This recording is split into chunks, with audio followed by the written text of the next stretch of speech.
We might be a small island, but we've got a big history. Everywhere you stand, there are worlds beneath your feet. And so every year, hundreds of archaeologists across Britain go looking for more clues. Who lived here, when, and how? You can even see the architecture of the bone inside the jaw there. Archaeology is a complex jigsaw puzzle, drawing together everything from skeletons to swords, temples to treasure. She's got a very cartoon-like face, hasn't she? From Orkney to Devon, we're joining this year's quest on sea, land and air. We'll share all of the questions and find some of the answers as we join the teams in the field, digging for Britain.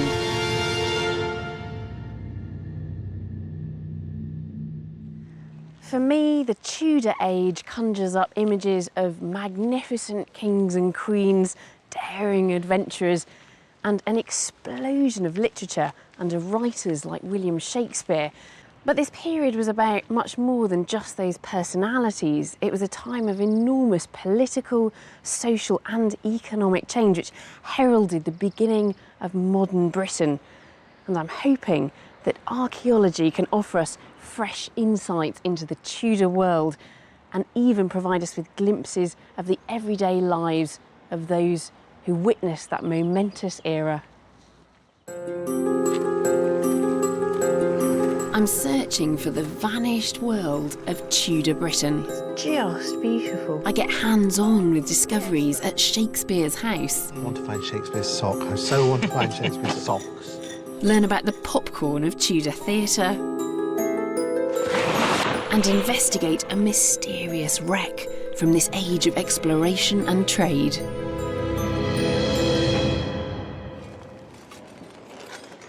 My journey begins in the heart of London with a love story and the birth of British theatre.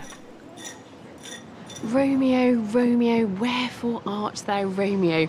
Perhaps the most famous line from the greatest love story ever written, and I'm sure, like me, you can remember the first time you read or watched Romeo and Juliet. But the very first time those words were spoken was here, at the newly discovered Tudor Theatre in London's Shoreditch.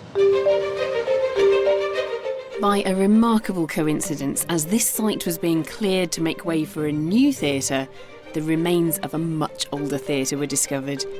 It wasn't just any old theatre, but London's original Tudor playhouse, where Shakespeare first became an actor and began his career. Morning, Joe. Hello. Good morning. Jo Lyon of the Museum of London Archaeology Service is supervising the dig. Her team have just 6 weeks left to excavate the site and learn all they can before it's covered over. So this is the very first place where Shakespeare worked as a playwright? Yeah, absolutely. And there's so much here. There's literally metres of Tudor archaeology. Really? This is, actually, it is the most important site I've ever done in my life. The dig is a real jumble of medieval, Tudor and later archaeology. A few bits of glass and pots coming out. And they think they've discovered the remains of a pub, which may have been part of the theatre complex. But what's really exciting the archaeologists lies in the far corner, the remains of one small but significant section of the theatre's floor. Now we're standing exactly as an audience member would have stood back in the day. We're standing at the back of the yard. You can buy a cheap ticket and go and stand in the yard and watch the play, or you can sit in the galleries. And you'll see that the floor slopes slightly in that direction, and that's on purpose so that you can have a better view. So that people at the back can still see over the heads of the people in front. And what about this wall here? Is this the foundations of a wall? So this is the edge of the galleries. The galleries would be coming up behind us, off of this foundation wall, and we'd be stood at the back. And that means the stage would have been sort of over there, perhaps 10 metres away from here. Isn't that amazing? 400 years ago, there were people standing exactly where we are. Watching Shakespeare. Looking at a young William Shakespeare performing Romeo and Juliet. You know, for me, that's amazing. It does send a bit of a shiver down the spine, doesn't it? Yeah, absolutely. They're discovering fragments of pottery all the time, but amongst them are some really interesting objects, including this almost intact wine goblet, which dates to exactly the time of the theatre. That's really lovely. That's such a gorgeous colour. It could perhaps have been a stage prop or belong to a theatre goer. Just a couple of days ago, we had this amazing find, which is an absolutely complete jug. And there's not a flaw in it. There's no chip out of it, nothing. So they're called Bellarmine or Barkman jugs. Yeah. And they all have this bearded male face on them. Yes, which it's is, great. yeah, it's really distinctive. Isn't that amazing? I mean, it's just Yeah, it's beautiful. It's got fantastic such to a have a nice piece of feel that to it intact. as well, hasn't it? So what would this have been used for? What would have been in it, do you suspect? Beer. Beer. So possibly someone buying their beer, making their way to the theatre. But yeah, why not? It could work.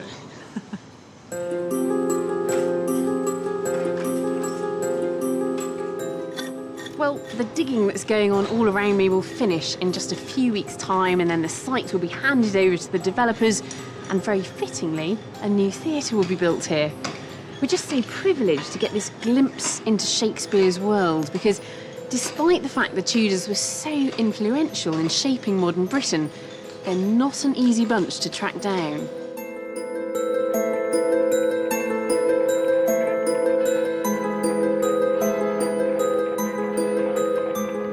In later centuries, many of the old Tudor buildings fell out of fashion and were either completely renovated or pulled down, erasing much of our Tudor past.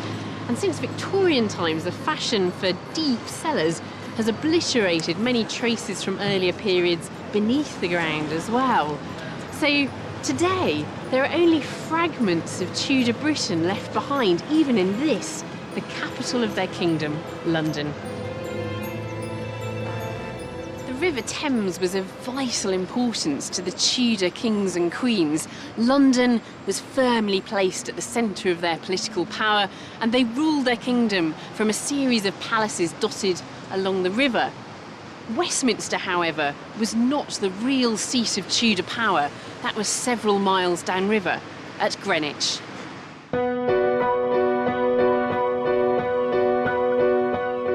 This palace was located on the riverfront, at the site of what is now Christopher Wren's iconic Old Royal Naval College.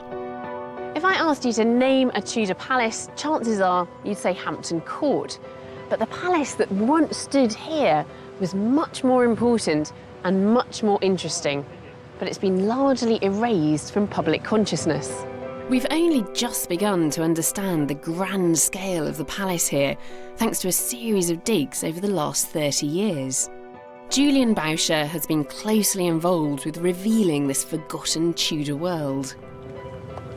The Tudor palace, built by Henry VII, was one of the greatest of the new palaces of the time. And because of Henry VIII himself, who was in fact born here. He was born probably over in this corner here. Right. He married his first wife, Catherine of Aragon, in the church of a friary just over here. He married Anne of Cleves right over at the other end at the private chapel. His daughter Elizabeth was born over here. It's very connected with Henry VII, Henry VIII, Elizabeth. They're all here. You can almost feel them around you. Archaeological finds made at the palace can tell us more about the lives of the Tudor kings and queens who lived here. We've got a Tudor tile here that came from the Chapel Royal that we excavated in 2005. And it's the private chapel of the palace. It's on this floor, if you like, that Henry married Anne of Cleves. Right. The Tudors used a potent new symbol to stamp their authority on Britain, the Tudor rose. That looks very Tudor to me, this rose. What is it? It's a lead cast decoration Tudor rose with even traces of gilt around the side, and there would actually have been these all over the ceiling. So these would have the been main colourful? rooms. Yes, Yeah. indeed, yes. It's a real stamp of Tudor identity, isn't it? Absolutely. Saying, this is our palace, Greenwich Palace, the centre of England. We're here to stay. This is Tudor, this is us. There's nothing of those buildings remaining up here now, but down amongst the shifting mud and gravel of the Thames foreshore, there are tantalising traces of Greenwich's Tudor past.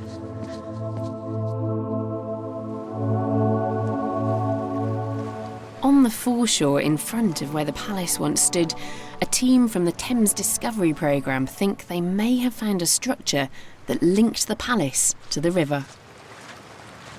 Leading the team is Natalie Cohen. Natalie. Hello. Hi. How are you doing? Good, thank you. So what have you got here down on the shore? We've picked up a whole series of timbers running along the front of this wall here. We think it's part of a jetty structure that may have related to the royal palace, sort of immediately behind us here. So what would this have been in the jetty? It appears to have been part of the base plate, I would think, pegged to the foreshore or pegged to another piece of base plate through those peg holes there. You can just imagine the royal barge landing here and Henry VIII or Elizabeth disembarking with a fanfare surrounded by coaches. This now mundane stretch of the river was once the most exclusive in London.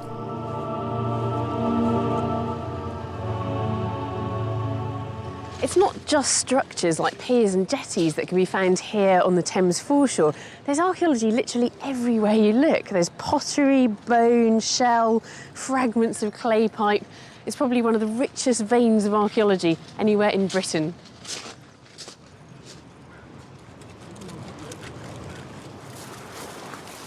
There are other people looking for clues here on the foreshore, the mudlarks. They have a special licence that allows them to dig for the historical objects that litter the Thames beaches. Over the years, they've made some remarkable discoveries. You might think they'd be using metal detectors, but in fact they work by hand because the sheer quantity of metal here makes detectors useless. We've got an Elizabethan fastener there. Yeah. If you can imagine on your jacket, this would actually fasten like that. Ah, like hooks and eyes? Yeah. It's a fastener. So that is actually So that's a fastener. Elizabethan? It's Elizabethan. And then on top of that, these are in abundance down here. These are Tudor pins. A woman of distinction had 1,000 pins on her. I think Elizabeth I had 2,000 pins on her. Now, Doing what? well, for hair, for clothing. Yeah. An Elizabethan ruff had 150 pins plus on it. And these are Tudor lace ties. So exactly the same as you get on your shoelaces. Oh, yeah. Like on jackets, on shirts and stuff, where you'd have crisscrosses of like leather thongs and stuff. These would be on the end, so they could be threaded. Well, the tide has come in now and covered up all of that archaeology on the Thames foreshore. It's disappeared, very much like Greenwich Palace itself has disappeared from public consciousness. But we know now, not just from history, but from archaeology too, that this was the spiritual home of the Tudors.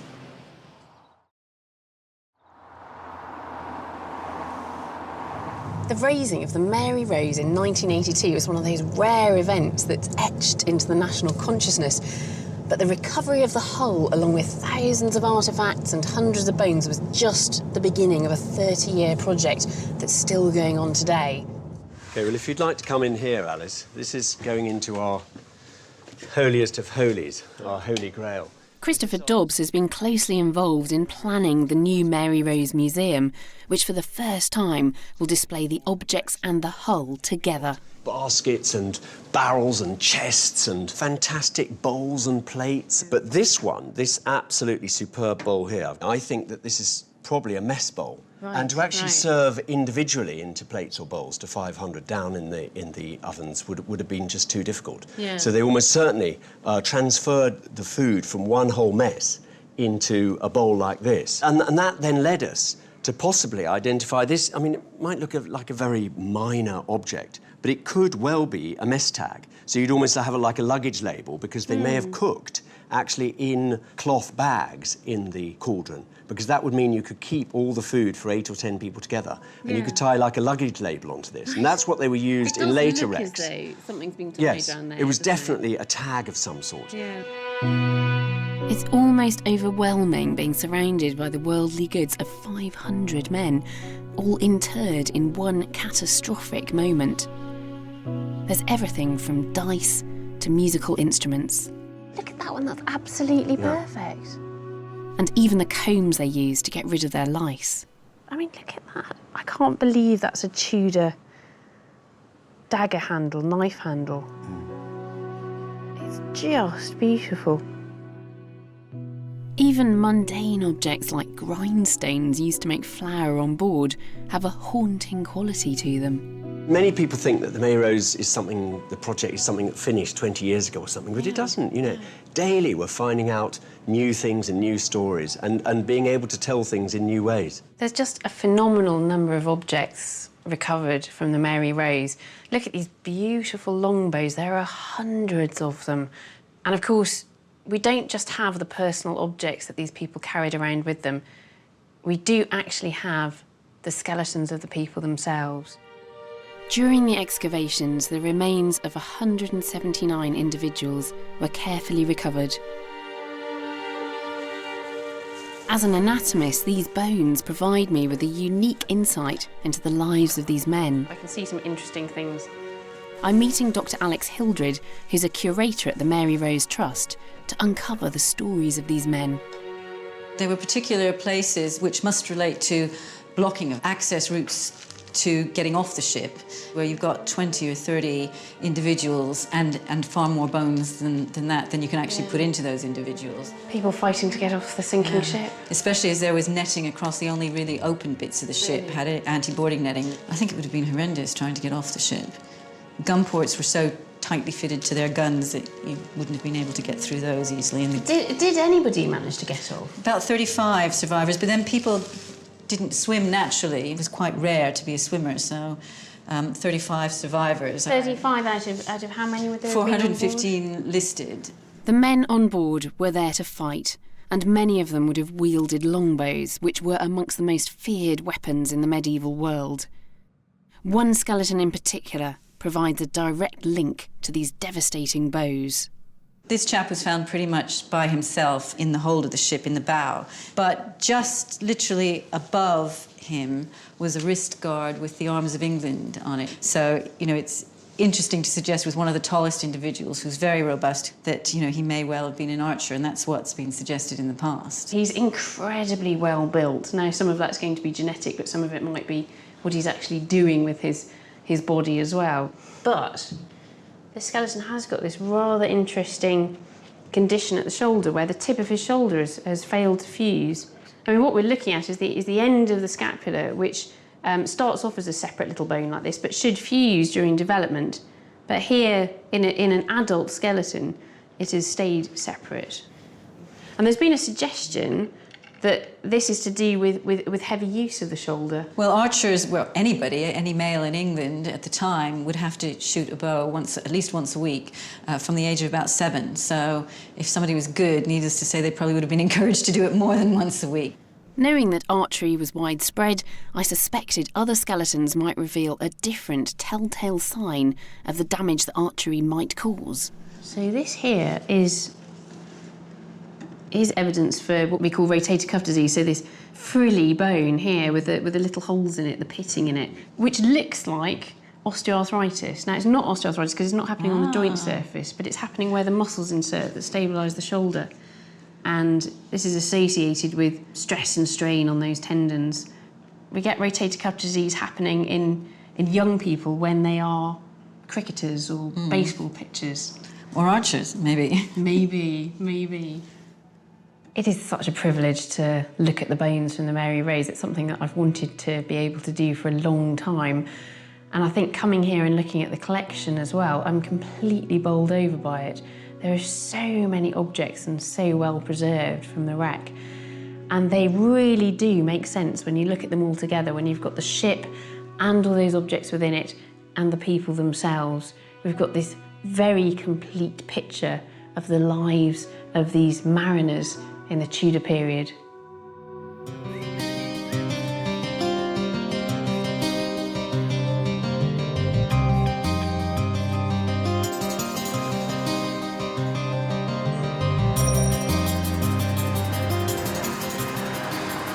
I'm in West Wales on my way to the site of Strata, Florida Abbey, which in its heyday in the medieval period was among the most important religious places in the whole of Britain. Strata, Florida stood in the shadow of the wild and remote Cambrian mountains, far from the bustling towns and cities of Tudor Britain. It was founded by Cistercian monks striving for a life of hard work and solitude. Not much of their great abbey remains today. All that can be seen are the desolate ruins of the abbey's once grand church and its famous archway. But in a field nearby, a team from the University of Wales Trinity St David have spent the last few summers slowly uncovering the remains of this Cistercian monastery. What they've found lying hidden in the landscape is truly remarkable. Leading the team are Professor David Austin and Dr Gemma Bizant. They've undertaken a geophysical survey which has revealed evidence of the buried abbey site. So is that where we are just there? This is where we are here, in this corner. We've got the church. The Abbey church is over there. over there. But also, I mean, there's an enormous building complex just behind you, and another really large complex over by the river there. Huge industrial activity down here. You see these enormous signals there. So what do you think this is? Well, we think it's ironworking because we've excavated an iron forge over here. So it's a whole of this southern area at some point is processing metal coming out of their mines, and their mines are just up on the hill slope over here. It's amazing to think that this agricultural landscape was so busy. Yeah. It full of industry, full of people. Exactly. You know, this would have been a really busy place. This summer, the team are hoping to reveal the full scale of the Abbey and also to find evidence of the great events it bore witness to. I hadn't realised how important Strata, Florida was, but the whole of this valley would have been home to a massive monastic community, and we're just starting to get a real feeling for the extent of that from the excavations here. The excavations have uncovered the foundations of a huge stone building, which the team believe is the Great Gatehouse guarding the entrance to the Abbey. Gradually, the dig has begun to reveal its original layout. You can just make out the plan of the building from the remaining walls. The gatehouse would have dominated this flat valley floor, and the road the gatehouse guarded would have stretched to the Abbey church in the distance. You really get a sense of how visiting dignitaries would have felt, confronted by this imposing structure. The gatehouse dig has yielded some evocative finds which hint at the piety of the monks who once called this place home. We've got a nice find from inside the gatehouse. This piece of bath stone that probably would have lined the archway. Yeah. And you can see here, if you look very carefully, an incised cross. Yeah. And it's almost like a good luck talisman. We think people would have just touched that as they passed through the gateway on their way into the Abbey church. Other finds remind us of the great wealth the monks enjoyed, which they lavished on their grand buildings. Are these floor tiles here? These are floor tiles here, yes. You can see this nice one shaped like a griffin or a dragon, if you like. You can see the wings and the head. And we know it was an impressive building. It was a large building, so maybe it had this large, impressive floor.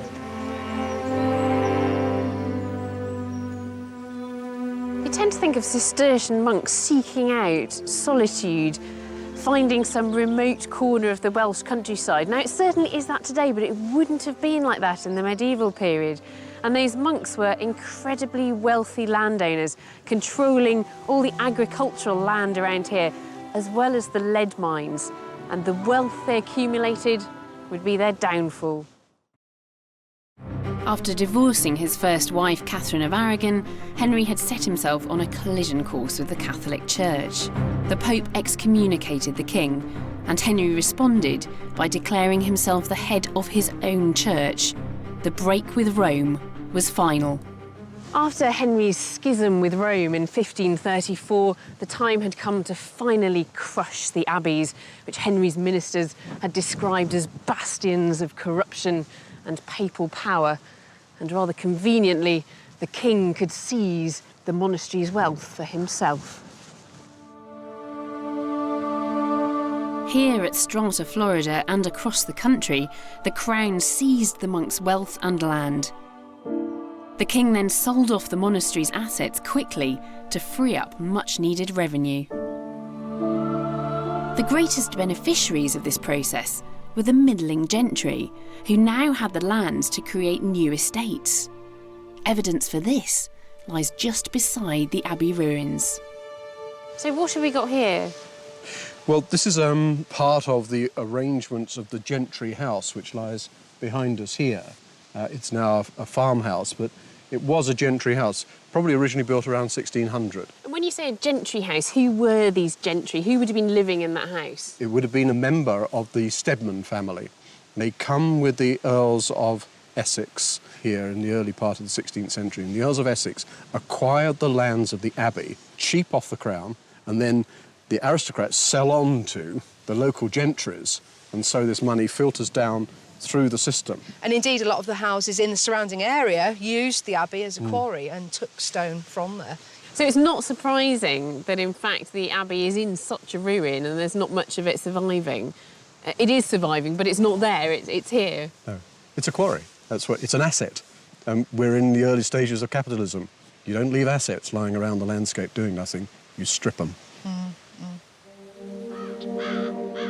Due to the actions of Henry VIII, the landscape and belief system of Britain had changed forever. Strata, Florida represents this change in microcosm. A new Protestant church was built right next to the ruins of the Catholic Abbey. It's a sweet little church. It's a bit of a contrast to what the Abbey church would have been like. Yeah. Abbey church, massive, hugely ornate, full of sculpture, full of vivid paint. And you come in here, and this plainness and this simplicity is a wonderful counterfoil to all that glory and magnificence that lay in that church on the other side of the wall. It's very much a secular power. And that's one of the great marks of Protestantism. There is an organised church, but it's a state church, and the head of that church now is a secular authority, is a secular king. That's what Henry VIII delivers. We can only guess at what the monks who once lived and worked here must have made of the dissolution. Their lives were torn apart and their world turned upside down. The ruined monasteries that lie scattered across the British landscape provide a lasting reminder of the dissolution. It marked the beginning of a new chapter in British history. Not only did ordinary people find themselves living in a Protestant country, they also witnessed an unprecedented redistribution of wealth and land that would have far-reaching consequences for our island nation. It was during the Tudor age that we began to look beyond our own shores to the New World. After Columbus discovered America in 1492, waves of daring merchant adventurers set out on voyages of discovery to find new lands and boundless wealth. And those voyages are all the more remarkable when you consider that those men were travelling to the very edges of the known world.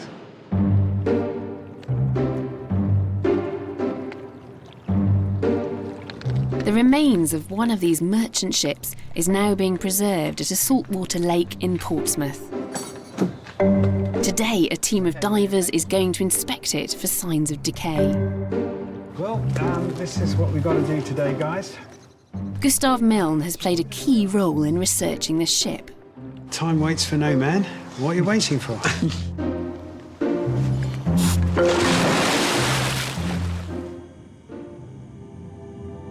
The ship was originally discovered in a channel in the Thames estuary during dredging and then moved here for safekeeping.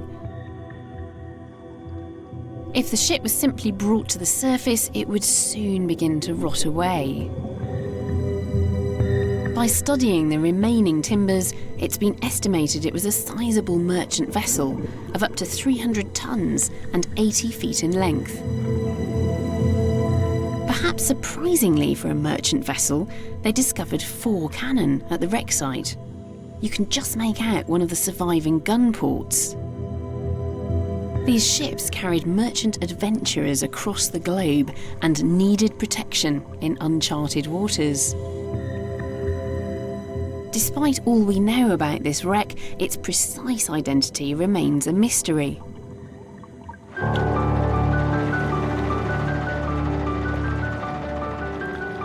However, a vital clue was found on one of the recovered cannons.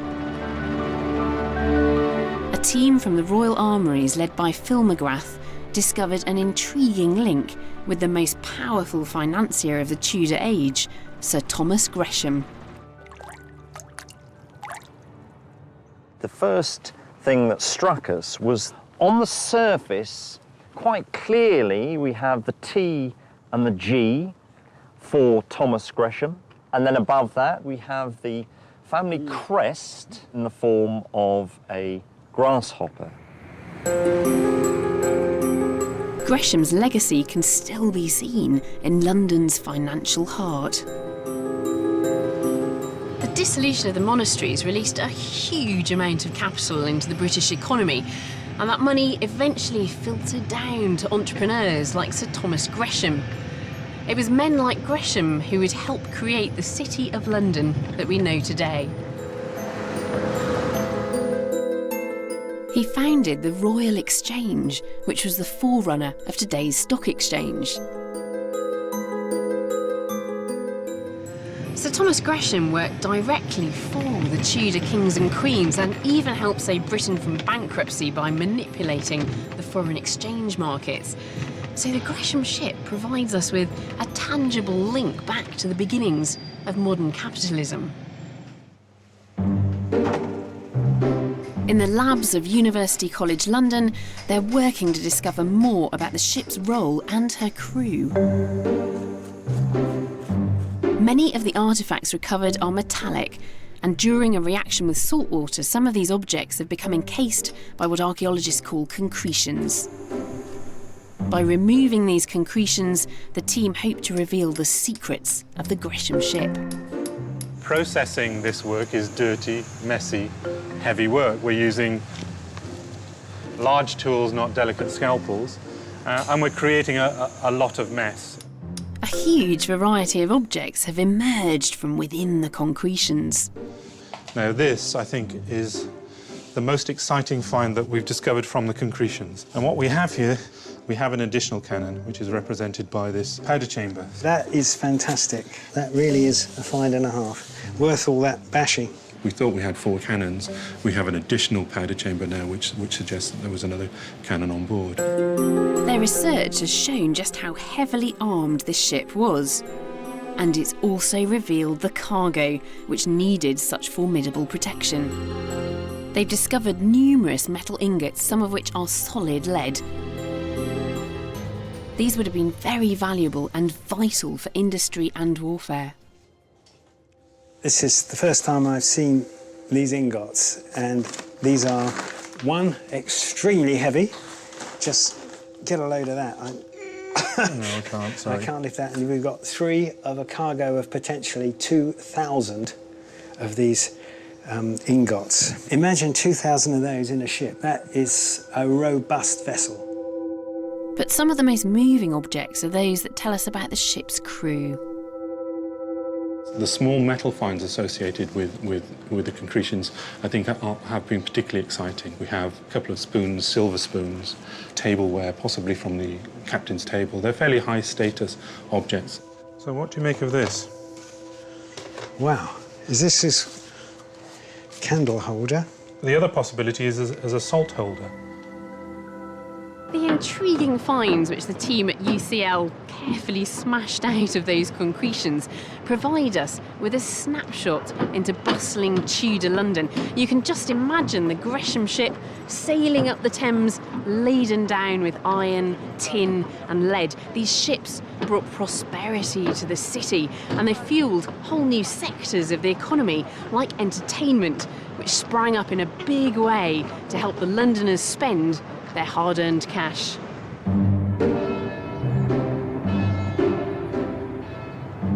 This is Stratford-upon-Avon, the birthplace of a man who would directly benefit from London's new prosperity, our most celebrated playwright, William Shakespeare. His plays and poems are the most well-known and widely studied works of literature ever produced, and his legacy is immense. Our everyday language is peppered with words and phrases from his writing. But despite all that fame and influence, the man himself remains an enigma. Only a few fragments of evidence survive from his lifetime. This summer, the Shakespeare Birthplace Trust are hoping that archaeology can shed some new light on this remarkable man. They're digging at the site of his last home, New Place. We're nearly at the first stage. Richard Kemp was involved in organising the dig and has brought me to the city's Guild Chapel.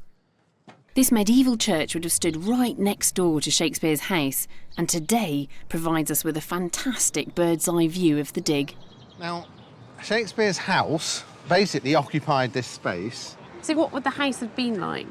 Well, according to the historic sources that we've got a C-shaped house around an open courtyard. But there's not much evidence of this C-shaped house at the moment. No, there isn't, because the whole thing was knocked down in 1702 by the construction of a Georgian mansion.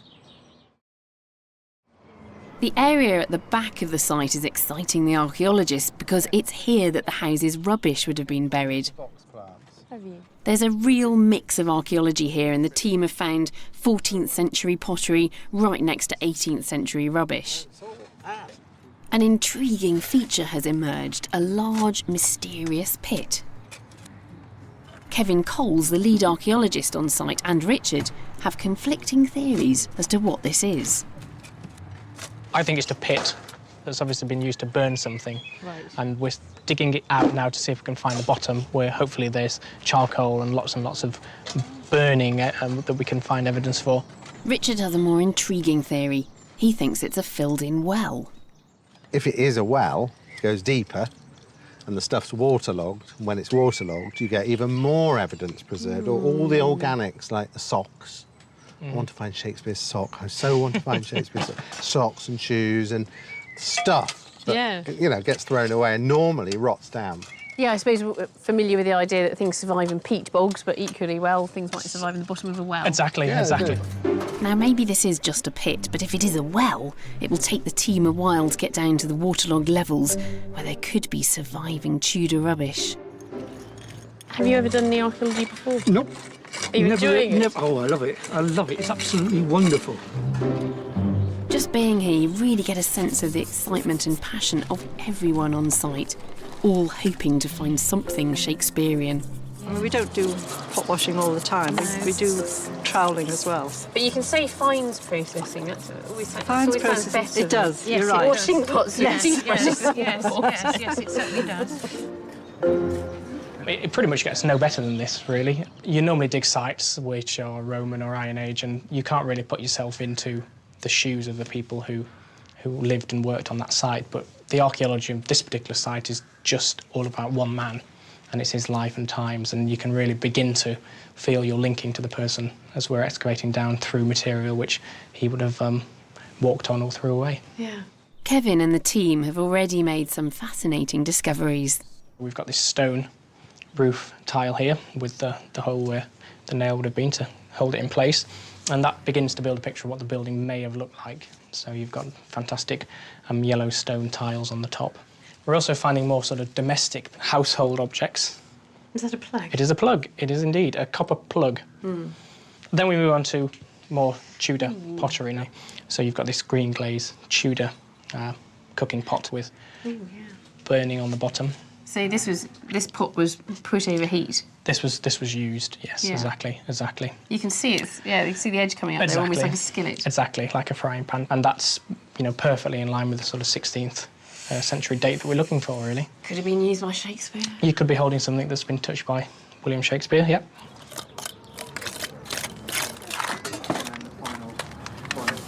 Shakespeare only lived here at New Place for around 20 years. Archaeologically speaking, finding traces of him It's going to be like looking for a needle in a haystack, but nevertheless, it's so exciting to be able to dig here where we know he lived and where we imagine we might be able to get a closer glimpse of the bard himself. This site was first dug by the Victorians in a time before archaeology was a rigorous modern discipline.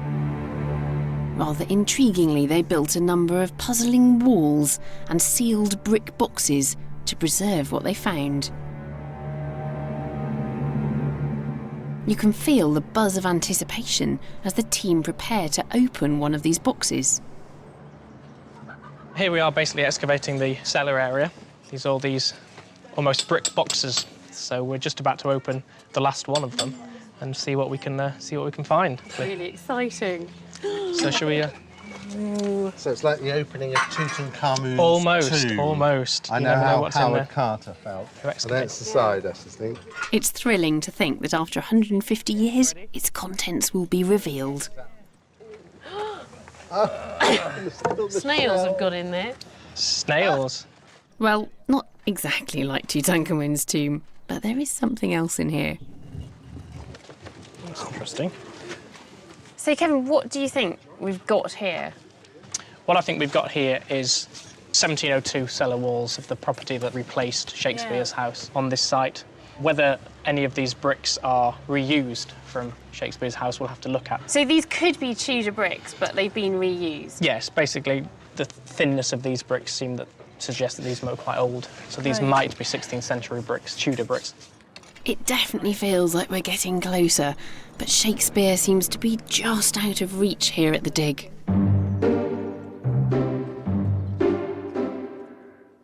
Shakespeare didn't leave much evidence behind for historians, so the few documents that survive have proved vital in piecing together what little we do actually know about his life. I've come to the Shakespeare Birthplace Trust archives to see a key piece of evidence that tells us both about New Place and the man himself.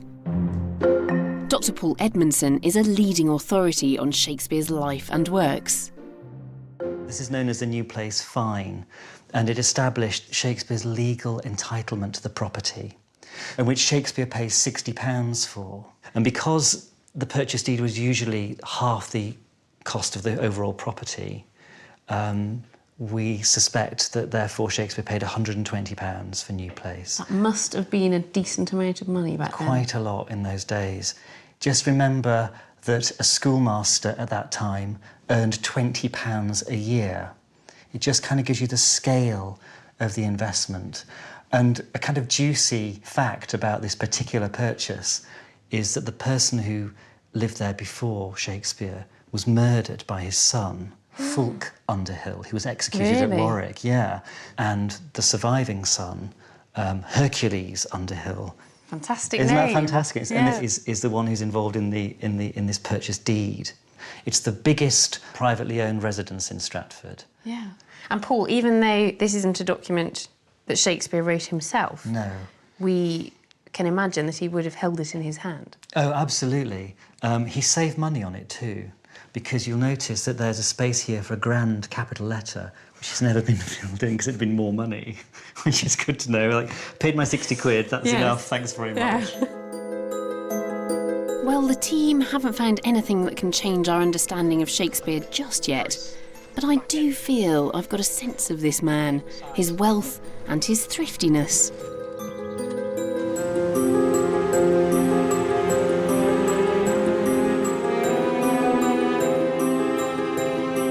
And there's another place where clues about his life can be found.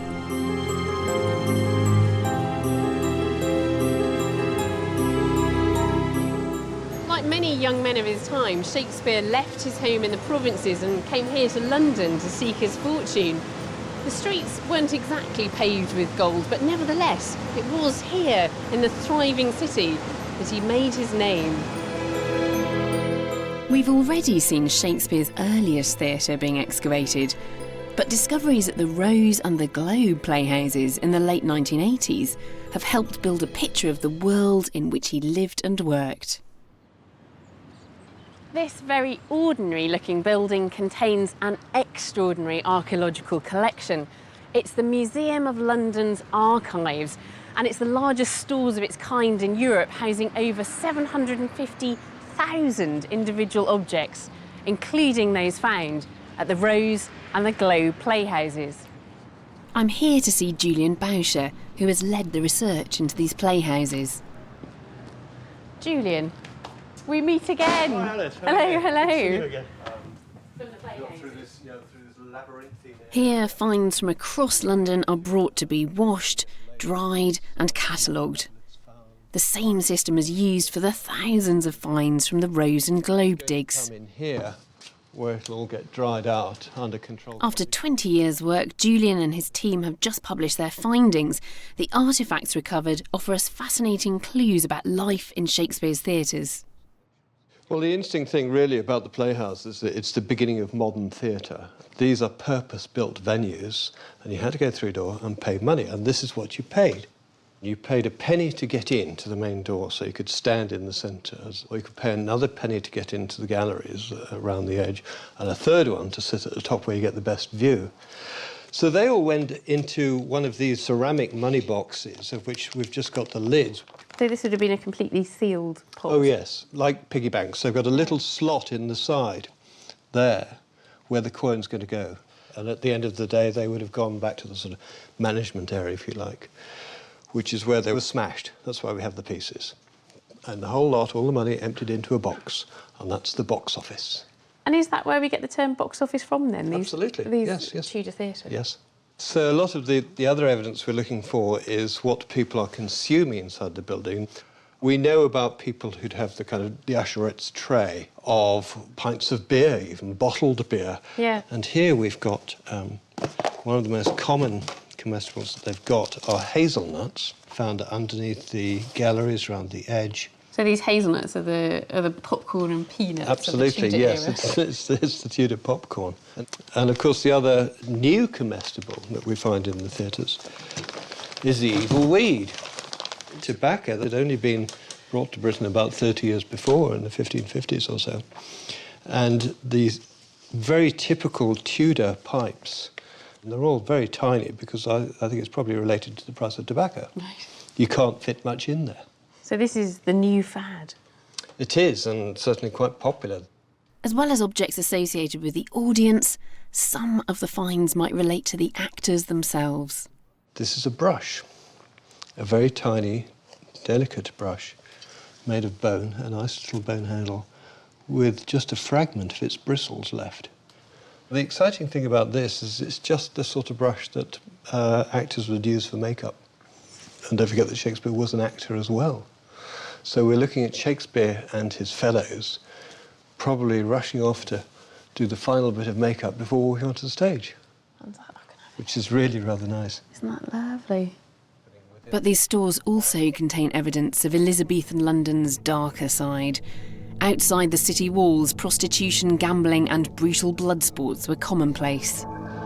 Next to the playhouses on Bankside, there were animal baiting pits. So right alongside the playhouses? Yeah, next to the playhouses. And they had bears, horses that were being baited by very powerful mastiff dogs like this.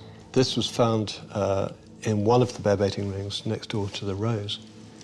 So do you think it would have been a different class of person that was going to the bear baiting and the theatre?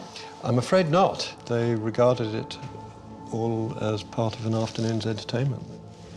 One of the interesting pieces we found is a bone. It's a femur, the upper thigh bone of a European brown bear.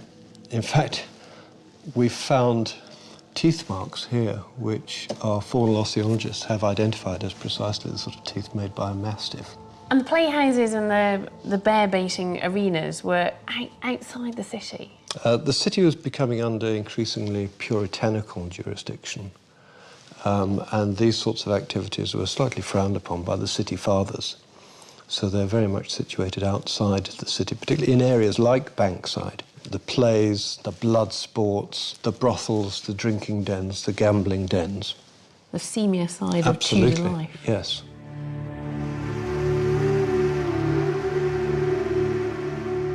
The archaeology of Tudor London gives us a real insight into the city during this period and allows us to peer more closely at all levels of society, from kings and queens down to the ordinary people. It's like Shakespeare's plays in that respect. We get to peer inside the royal palaces and look at the rabble who attended the bear-baiting arenas and the playhouses.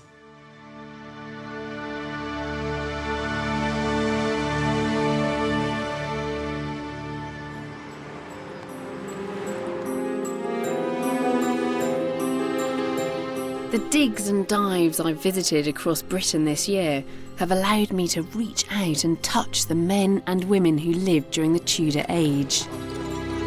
The wealthy monks who once thrived in the now desolate ruins of Strata, Florida, and suffered the full fury of Henry VIII. The newly rich merchants and financiers who sent ships and crews to trade at the edges of the known world.